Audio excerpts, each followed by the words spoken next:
Good evening, ladies and gentlemen. Good evening, viewers. I'm Matthias Ofiku, news editor of the Namibian Sun newspaper. Welcome to another edition of the Evening Review Show. Tonight we speak energy matters, electrification matters to be specific. But before we get to that, let's first have a look at tomorrow's headlines.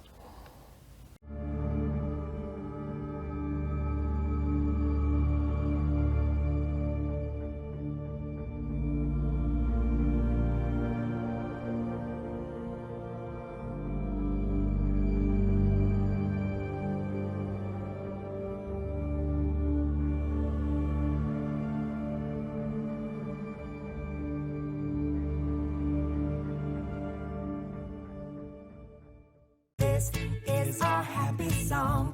Take this ring and put it on a perfect smile, a perfect fit. We can't go wrong. Hey, let's stop the world. Just a boy and girl. Today we'll start together. Today we'll stop forever. Ever, ever, oh. Ever, ever, oh. Today we'll start. What if we laughed?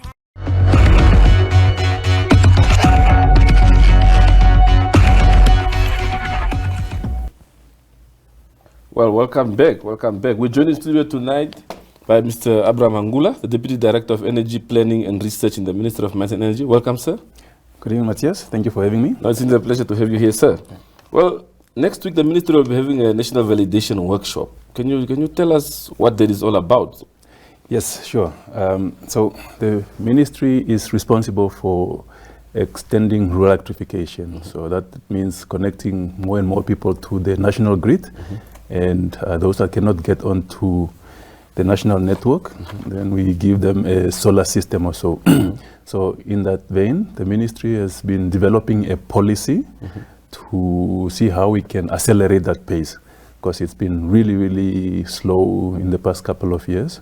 The pace of the population growth is outpacing the pace at which we are electrifying people. So the National Validation Workshop is now at the tail end of the development of this policy.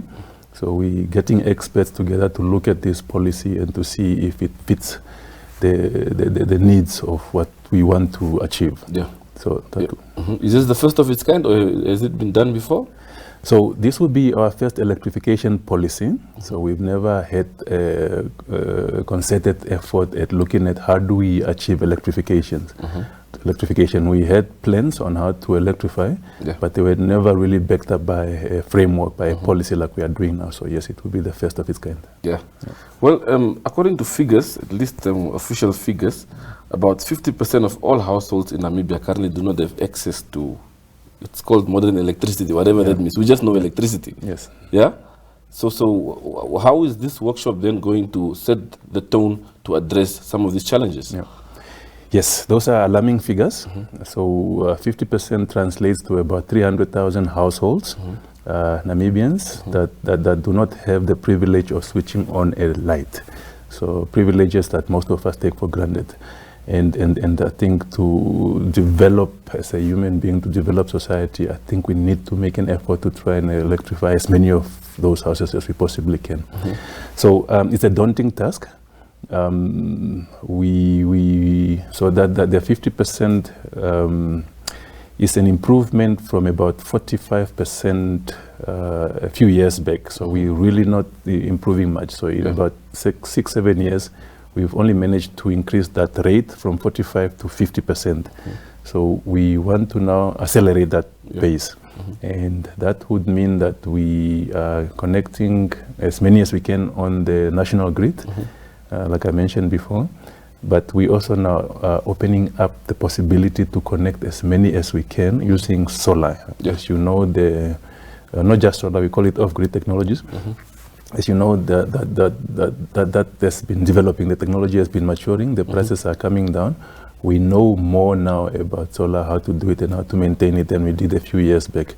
And there are really some houses that just, for whatever reason, because maybe they are too far from where they could connect to the network, or because the cost is prohibitive, we're trying to see how we can increase that rate as well, and how we can maintain those systems so that they don't break down, because they're they are known for perhaps not lasting very long time or not giving the services that are required. Yeah. So the policy defines how we go about doing that and making sure that people get proper services. We call it modern services.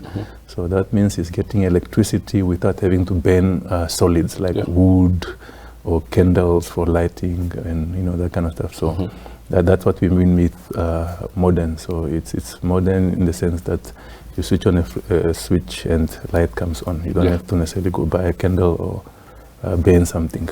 Yeah. So what are some of the factors that perhaps have been hampering the ministry to ensure that this is accelerated over the years? You mentioned that it's just about 5 to 6% increase over the past 6-7 years. Yeah. There are quite a number of obstacles to speeding that up. Many of them are outlined in the policy, so the policy tries to tackle them systematically. But one major one is funding. It takes lots and lots of money to extend the network. And generally, as you go out into the rural areas, the affordability reduces. So as part of the policy, we also developing what we call a funding mechanism. So it's a fund that we are developing to try and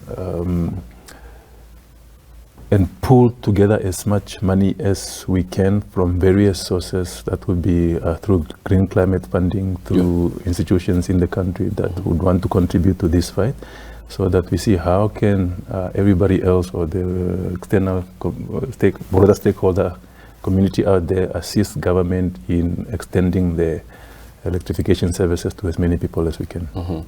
So funding would be definitely a major one on top of some other things that we're also looking at. So this national electrification policy, what are some of the key factors that would be contained in this policy? All right, so the policy wants to set targets for when do we want to achieve what we call universal access. So that means everybody in Namibia connected. So that's what the validation workshop will be looking at. What would be a realistic date?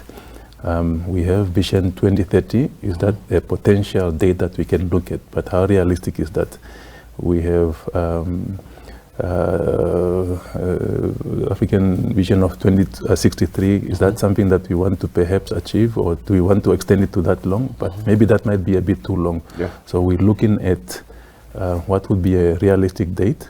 We're also looking at how do we do it. We got institutions now that doing their best, but could that perhaps be looked at? Should we maybe add a bit more private initiatives to electrification? And how do we ensure that if we are saying we want to also extend the use of off-grid technologies like solar, how is that done? How is that maintained, and who does the maintenance?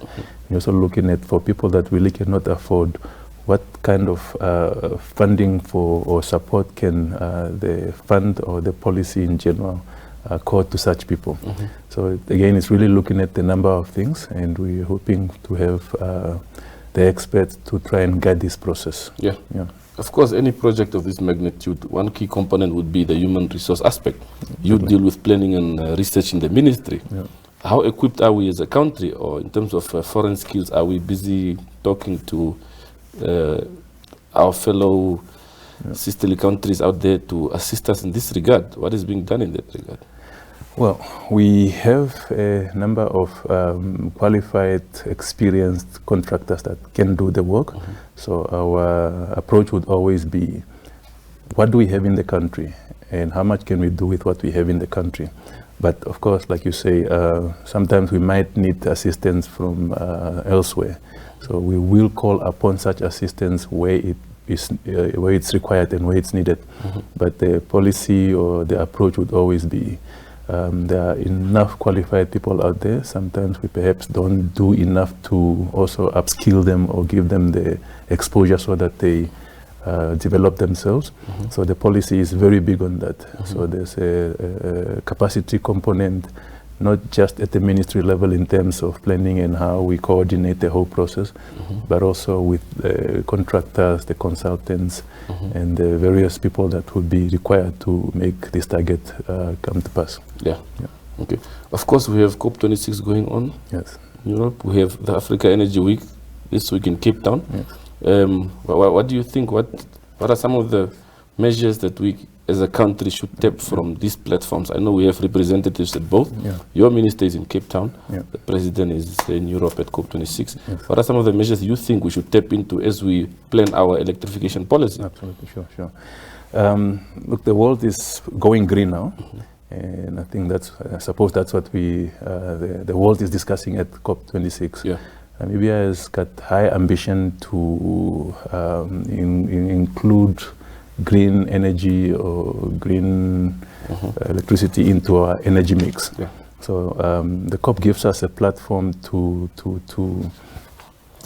communicate to the world what are our ambitions, what have we done, and to get whatever support we can from the international community. Yeah. So I think those two platforms, the COP and the Energy Week that's going on now, gives Namibia a platform to just highlight where we're going and that we are a global citizen and we are in line with the thinking of the globe. Yeah. In terms of cutting emissions and reaching net zero emissions from the electricity and the broader energy sector. Yeah.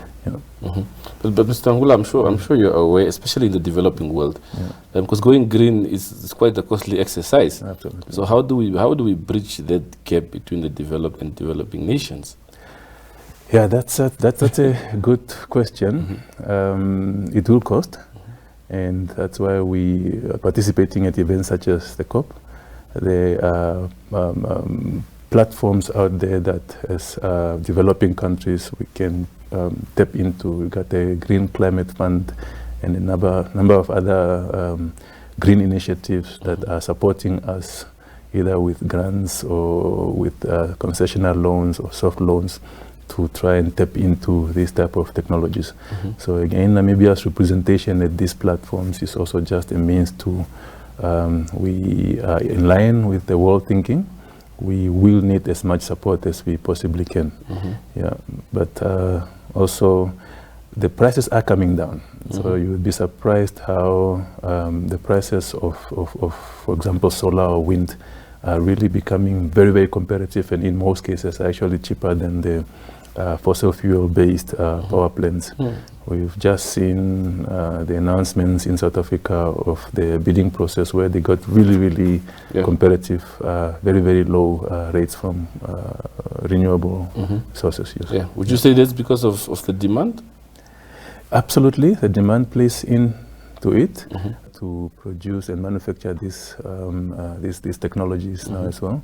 But yes, with the demand growing, that also plays into it as well, definitely. Yeah. Are these some of the topics that we can expect next week at the workshop, perhaps?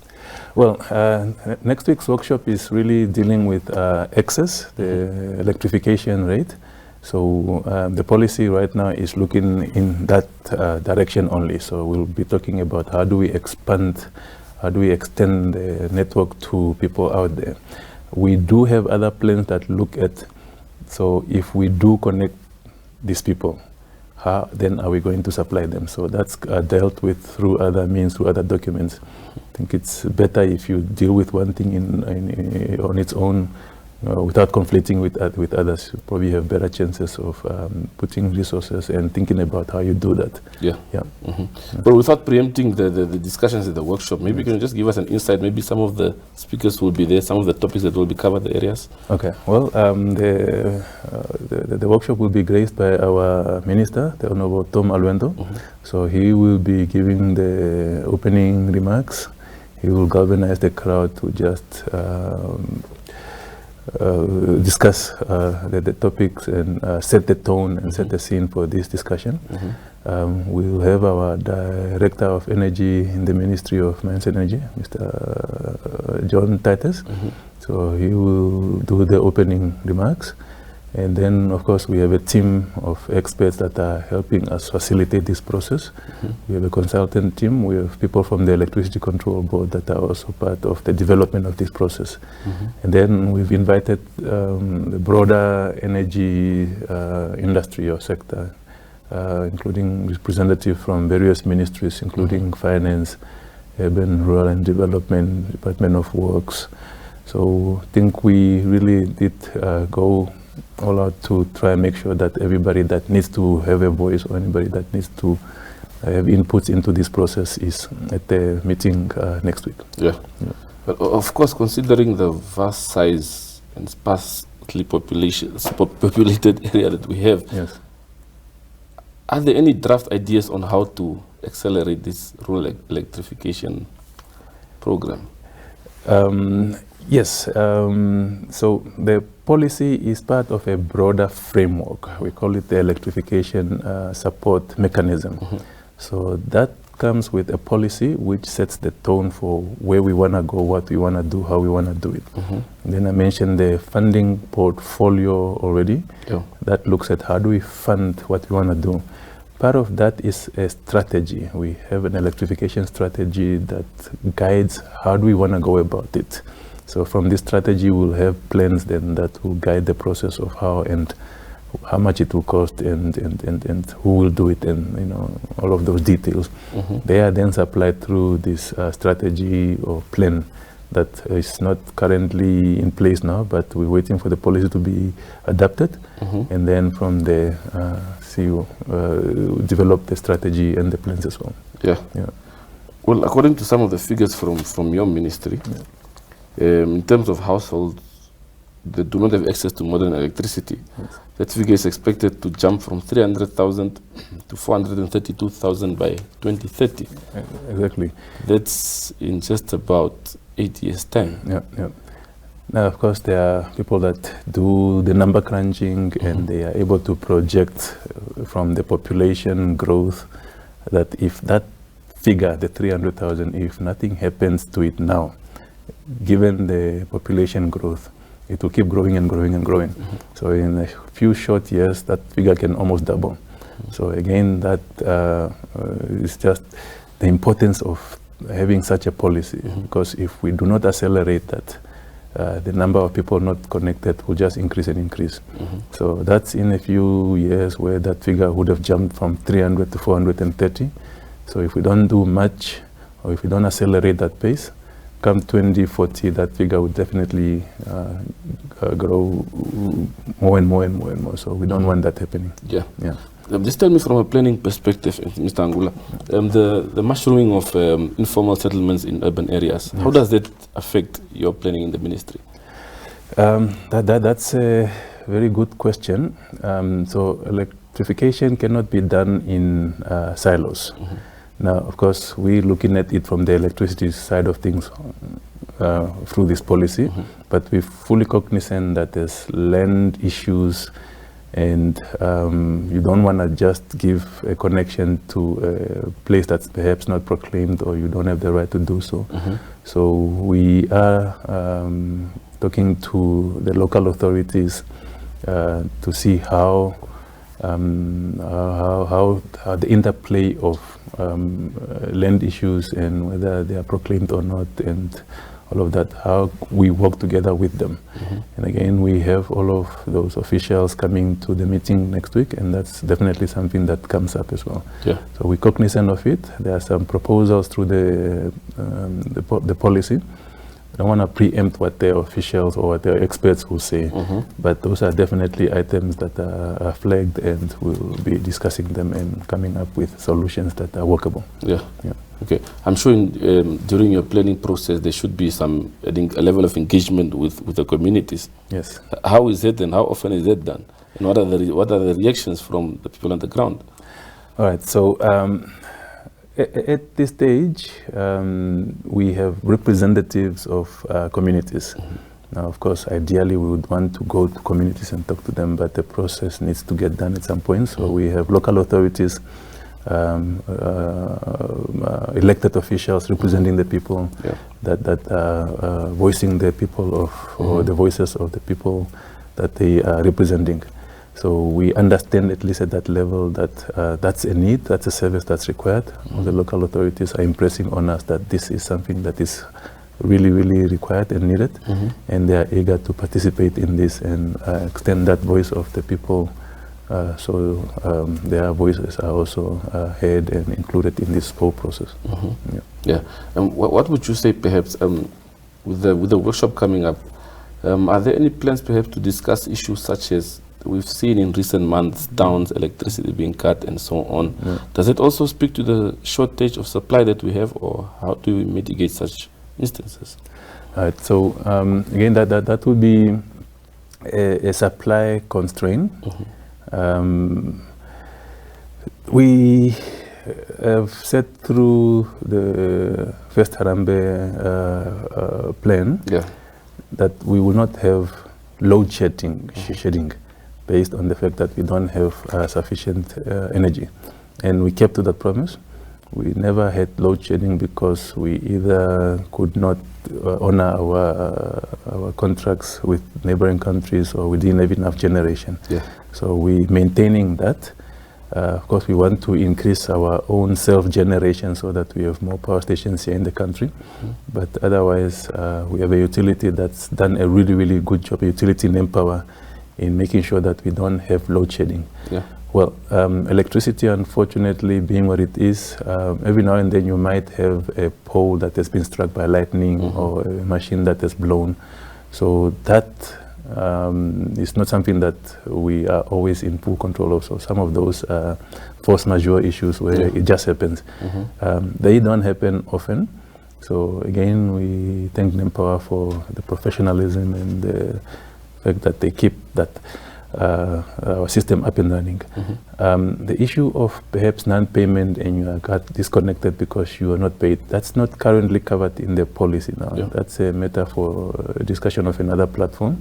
So that will not be necessarily the discussion. So the discussion at the next week Thursday workshop is how do we extend the services to more people so that we cover everybody in the country with some kind of electricity service, modern electricity service.